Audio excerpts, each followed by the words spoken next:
Gazette du Togo, une vision sur l'actualité togolaise et sur le monde.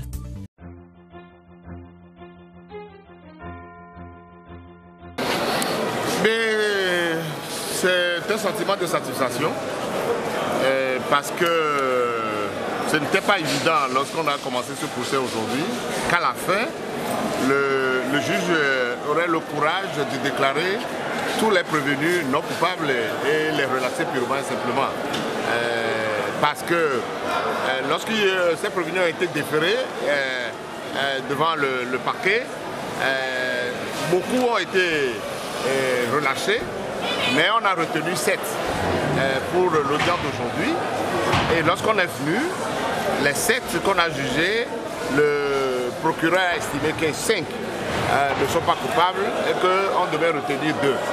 Mais finalement, dans sa décision, le juge a fait la part des choses en reconnaissant qu'aucun de ces prévenus n'est coupable et les a tous relâchés. Donc c'est un sentiment de satisfaction.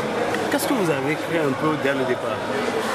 Ce qu'on a craint, c'est parce que on nous a habitués souvent à ce genre de procès montés un peu de toutes pièces. Même s'il n'y a pas de preuve de culpabilité, on aboutit parfois à la fin à des condamnations. C'est ce que nous avons craint. Mais nous avons fait notre devoir, le parquet a fait le sien à moitié, mais le juge a terminé ce qu'elle devait faire en reconnaissant qu'il n'y a pas de preuve matérielle que ces étudiants-là sont coupables de ce qu'on leur reproche. C'est pour ça qu'on les a relâchés. Alors, est-ce que c'est une justice équitable? Mais si on vient, on poursuit quelqu'un pour un délit qu'il n'a pas commis et qu'on le libère, donc pour nous, nous sommes contents. Plutôt considérer alors qu'ils ont fait la prison au moins pour quelques jours gratuitement. Mais oui, ça aussi c'est un autre débat. C'est vrai que lorsqu'on vous poursuit, même dans tous les pays du monde, il y a des soupçons, on vous arrête. C'est le tribunal seul ou un jugement seul qui peut asseoir votre condamnation. Oui, lorsque le jugement est rendu, vous êtes libéré, c'est à vous de savoir ce que vous allez faire après des jours que vous avez passé en détention. Voilà, vous êtes conseil à ces prévenus, vous allez poursuivre ce dossier en assignant de nouveau État togolais, parce qu'à un moment donné, les jeunes ont été arrêtés. Non, le débat n'est pas encore. Je ne suis pas seul dans le dossier. On est un certain nombre d'avocats. Il faut qu'on se concerte pour voir. Mais je précise que le dossier n'est pas fini. Ceux qui sont les organisateurs, Sativi et son compagnon, eux, ils ne sont pas jugés aujourd'hui. Donc, leur dossier est renvoyé à la semaine prochaine. Donc, on reviendra le lundi prochain pour reprendre les débats pour ce qui les concerne. Finalement, pour les 7, il y a eu plus de peur que de mal. Bien sûr, oui, il y a eu plus de peur. Ce que nous avons déploré, beaucoup d'entre eux ont dit qu'ils ont été physiquement agressés, torturés, et on a vu des images qui n'étaient pas bien.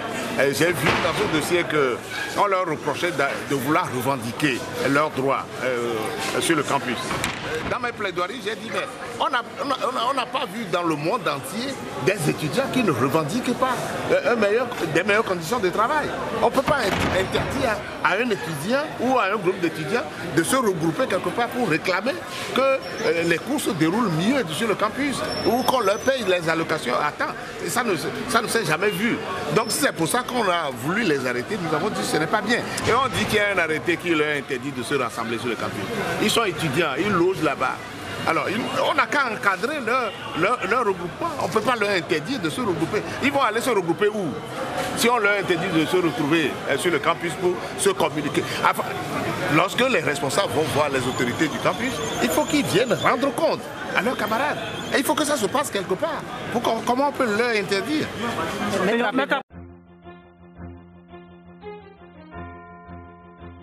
Le juge a estimé que ces infractions ne tiennent pas. Elle est allée à relaxer au bénéfice du doute, mais en réalité, c'est de l'inexistence de l'infraction qu'il s'agit.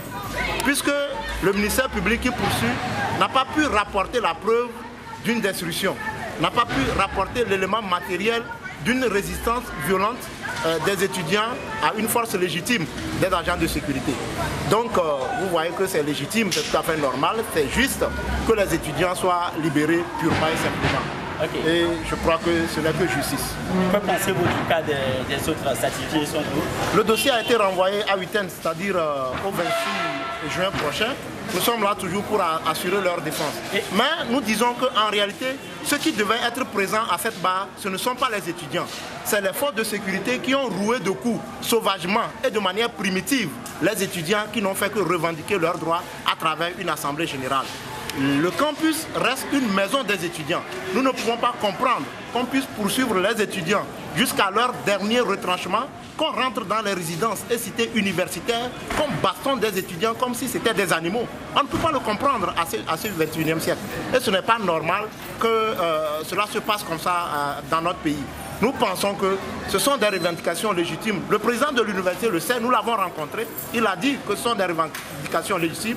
Au lieu de bastonner les étudiants, au lieu de les poursuivre, au lieu d'interdire les assemblées générales, je crois qu'il faut discuter avec les étudiants pour régler leurs problèmes. Faire aux étudiants, leur infliger des châtiments comme les agents de sécurité l'ont fait, eh bien je ne pense pas que ça puisse régler le problème des revendications étudiantiles. Maître Raphaël Kandé-Adjaré, vous êtes le président de la Ligue des droits de l'homme. Au-delà de cette considération, que comptez-vous faire actuellement que les dossiers sont libérés ou il y a encore d'autres dossiers qui sont en attente? Oui, mais je pense que c'est un travail pédagogique que nous sommes en train de faire. Mais au-delà de ce travail, il faut défendre. Nous continuerons toujours notre défense. Nous ne savons pas pourquoi ce dossier qui en réalité, parce que c'est M. Chativi Foli qui a été interpellé premièrement, nous ne savons pas pourquoi le dossier a été renvoyé, mais nous restons toujours vigilants. Nous allons continuer le travail jusqu'à ce que tous les étudiants interpellés ne recouvrent la liberté. Vous avez vu comment le palais de justice a été quadrillé. Nous avons appris que ce soir même, il y a eu des interpellations. Comment des étudiants qui sont venus pour suivre un procès au tribunal puissent être interpellés? On va leur reprocher quoi? C'est comme ça que ça se passe. Pourvu que la force de l'ordre passe, ils vous trouvent sur leur passage, ils sont venus pour maintenir de l'ordre, on vous rencontre, on vous attrape, on vous arrête, on vous embarque. Cette manière d'interpeller les gens, je crois que nous devons refuser ça. Et les dépôts systématiques, les interpellations systématiques, il faut mettre fin à ça. La Gazette du Togo, une vision sur l'actualité togolaise et sur le monde.